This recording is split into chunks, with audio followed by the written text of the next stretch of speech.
અમરેલી તાલુકાના રાંઢિયા ગામે રહેતા ભીખુભાઈ પીરુભાઈ પઠાણ, તેમના પત્ની સોનલબેનને ભીખાભાઈ પઠાણ, તેમના બે દીકરા મોહિન ભીખાભાઈ પઠાણ તેમજ મોહસિફ ભીખાભાઈ પઠાણ, તેમની એક દીકરી સુહાના ભીખાભાઈ પઠાણ, ત્રણેય નાના બાળકો છે।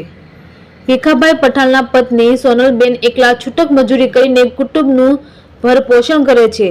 તેની સિવાય કમાવાવાળું ઘરમાં કોઈ નથી। આ કુટુંબની હાલત હજુ બહુ જ ખરાબ હોય। તેમને 3 વર્ષ પહેલા ફેફસાની જૂની બીમારીથી પીડાતા અને 3 વર્ષ પહેલા તેમનું મકાન વાવાઝોડામાં પડી જવાને કારણે ગામમાં 3 વર્ષથી આ પરિવાર ગામમાં ભટકે છે। તેમને મકાનની સહાયની જરૂર છે। સોશિયલ મીડિયાના માધ્યમથી ભીખાભાઈ પઠાણ આ વિડીયો ખજૂરભાઈ નીતિન જાણી સુધી પહોંચે તેવું તે ઈચ્છે છે। રિપોર્ટર પ્રકાશ વઘાસિયા, કુકાવાવ।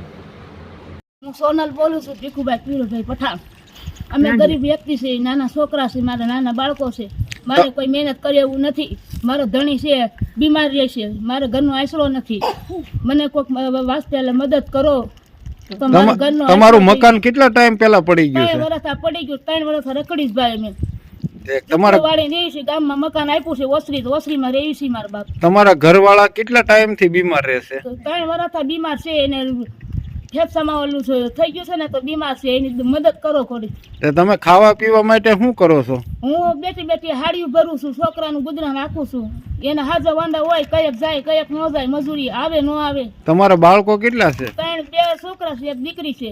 તો તમે શું કોઈ નથી, એના મા બાપ નથી, નિરાધાર છે। ખજૂરભાઈ અને હિરેનભાઈ વેકરિયા પાસે શું તમે મદદ માંગવા? અમારે ઘરનો આશરો જોઈએ છે, એટલે અમને સેવા કરે કે આશરા વાળા થઈ જાય। મારા બાલ બસા લઈને અમે પડ્યા રહી, એટલે અમારી મદદ જોતી છે, દાતાર હોય ને એની પાસે।